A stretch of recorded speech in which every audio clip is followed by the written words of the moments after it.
Hey James, welcome to the MasterCard Cup. Just want to give you an opportunity here to view your swing at regular speed. We'll let that play on through. We'll put you back in address position, and we'll go ahead and take a look at a few things for you. So while we got you back here in your setup, let's first of all just take a look at your starting position with respect to your posture. Your spine's straight and on a decent tilt here. Let me change that color so it's a little easier to see. Your legs come down into a nicely unlocked position. Arms hang down nice and naturally off your tilted spine. So you're achieving some pretty decent posture here in association with good balance. If I'm going to work on your golf game, I would revise your posture a little, get you on a little bit more of an angle with your spine.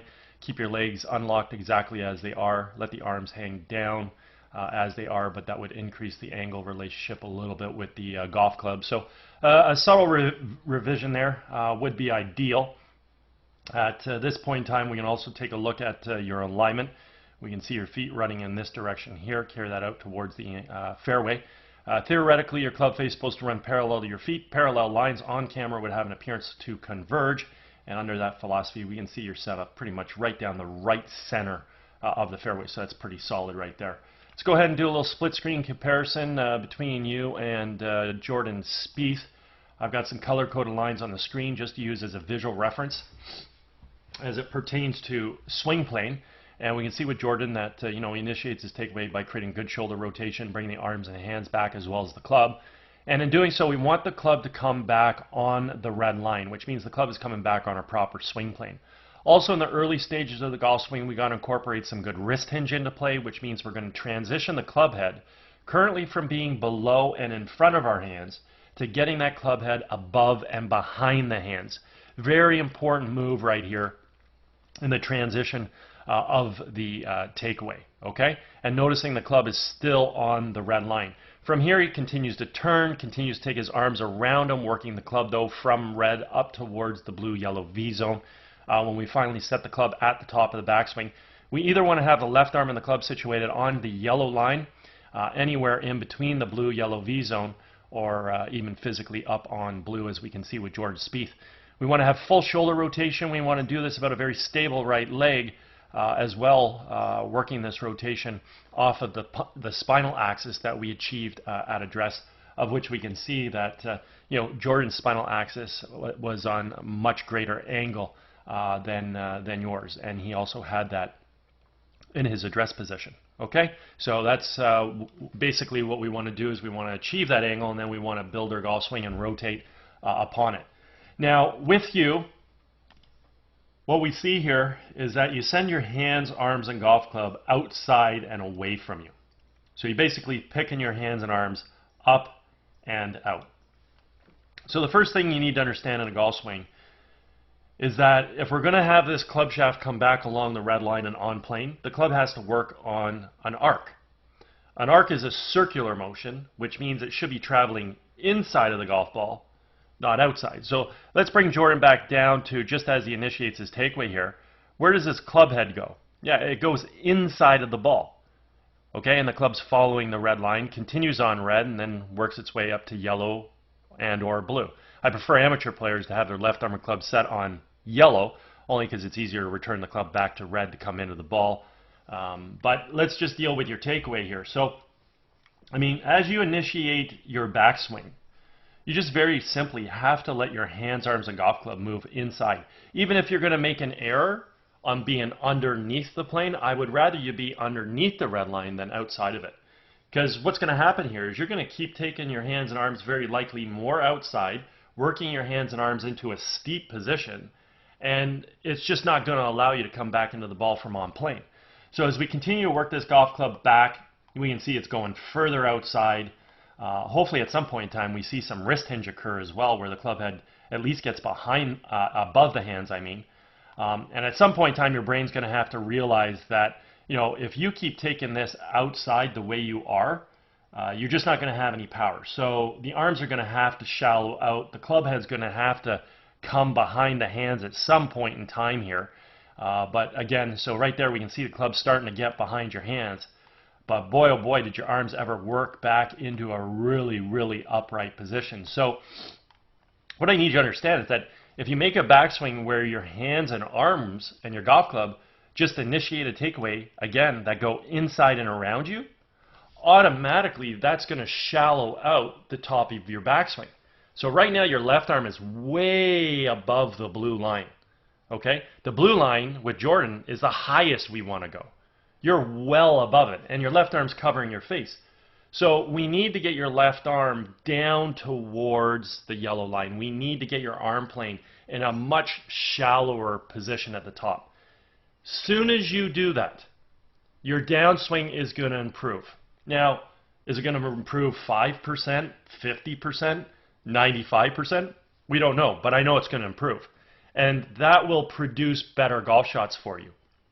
And at that point in time, you can work on getting it right on plane. Right now, I know there's just no way for you to return this golf club back to red. I mean, you have to absolutely reroute your hands and your arms back to the inside, drop it way inside, and I just don't think you're going to do that. So that's sort of like a Jim Furyk move or a Freddie Couple move. We can see with Jordan Spieth, what we're going to do on the left side of the screen now is we're going to take our energy from our right foot, we're going to fire it to our left foot, we're going to fire the knees and the hips laterally to the target, we're going to unwind the core, fire the hands, and doing so, we're going to bring the club from the blue-yellow V zone back down onto red. And this is very, very important that this happens if you want to hit the golf ball straight.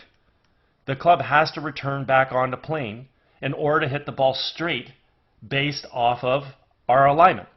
And then lastly, assuming club face has to square up via having a good grip. The other thing that we see here is that, you know, we've got this backwards checkmark look between the lead form and the golf club. I refer to this as retaining the angle. And right now his club head is above and behind his hands coming into the hitting zone, so he's also going to have a lot of power. This position here is really, really critical, and what I'm going to do is go back to address for Jordan, and I basically said that, hey, when we bring the golf club back, let's turn and let's create some wrist hinge. Let's get the club head currently from below and in front of our hands, and we got to get that club head above and behind our hands. See that move again? Well, notice, he's in that exact same backwards check mark. So all he does now is he goes up to his blue-yellow V zone at the top of the swing and returns right back into that backwards check mark. This right here is the single most important aspect of a golf swing. The club has to return back to plane. So with you being in the position you're in, there's just no way that's going to happen. Your hands are going to come down into the ball steep. The club's going to be thrown out in front of you. So your hands even come even more over the top to start your transition. And you're basically just throwing the club head out in front of you. So if we go ahead and mark the club head here, one, we see the club is not returning back to plane, and two, it's going to move further and further out in front and away from the plane. So here goes the club. So that club is coming into the ball over the top. It's coming in the ball very steep, and therefore it's going to be attacking the ball from what we refer to as an outside to inside swing path. I mean, look at where Jordan's golf club returned back onto plane over here. That's your frame over here. Look how far away from on plane we are. And then the golf club for Jordan, when he comes into the golf shot, he simply comes into the ball from the red line, from on plane. And as I've already stipulated, again, this is what produces straight golf shots in accordance to our alignment, and again, assuming that the club face squares up via having a good grip. So seeing that the downswing planes are vastly different, I mean, we can go ahead and now observe the pass. His club is inside the ball, expands out to make contact, moves through on a nice natural subtle arc. Your club is outside the ball, dropping down and across. Watch where this club goes. See where that club goes? It's going way inside. So if you square the face up to that swing path, I mean, ultimately what's going to happen is you're going to pull the golf ball way over here. If you happen to release the club to the same path, not only will you pull the ball, but now we're going to impart right to left spin. We're going to hit some form of pull draw or pull hook. So obviously your subconscious brain says, hey, I better leave the face open. That'll hopefully allow you to block the ball a little right of that. Therefore, by having the face open, the club face is imparting a little bit of left to right spin, and you can hopefully get some sort of little fade, and that shot will turn out. If you happen to leave the club face too open to the red path, incredibly, you can start the ball to the right, even though we're swinging way left. And at that point in time, the club face was massively open, imparting a ton of left to right spin. and we're going to hit a block slice. So the end result of your golf shot is dictated based on the time at club face, because the club is attacking the ball from the outside, striking the ball, and moving to the inside. If we square the face up, it follows red. Over release the club, it follows the smaller red arrows. Under release the club follows blue. And if we time it properly, it'll follow yellow. And that's the kind of golf shot you see when you hit a good golf shot. I just want to carry through to your finish, see if you got good footwork, and you carry yourself through to a beautiful finish. That looks great. Overall, you got some nice athletic qualities with your golf swing. I mean, your hands work superb. They come back, they fire through. Your core works well. You coil, you uncoil. You've got good footwork, allowing you to get through to a good finish. But unfortunately, your golf club, I mean, it's just swinging way outside, taking it to a really, really steep and upright position. Then you're coming over the top, attacking the ball very steep, and the path is out to in. And at that point in time, if you don't leave that face open, that ball's not going to fade back online. You're going to pull that golf shot way, way left. And then if you do leave the face too wide open, you're going to hit a massive slice out to the right. So, I mean, simply put, your golf swing can completely change if you just swing your hands, arms, and golf club inside and around you, shallow out the top of your backswing, and automatically you're going to come into the golf ball way, way better, and you'll hit the ball straighter, you'll hit it further. I mean, you're still probably going to come over the top, attack the ball from out to in, but at least now your fade or your slice, it's going to reduce in the amount of left to right curvature. Okay? So let's take it inside and shallow. Inside, get it shallow at the top, then let it fire from there. And then at any point in time, you know, if you want to work on getting the club on perfect plane after you improve your backswing, sure, hey, we can do that. Anyways, any point in time you ever want to work on your golf game, certainly feel free to contact me. I'm over at Glen Abbey in Oakville. Be happy to structure a program for you.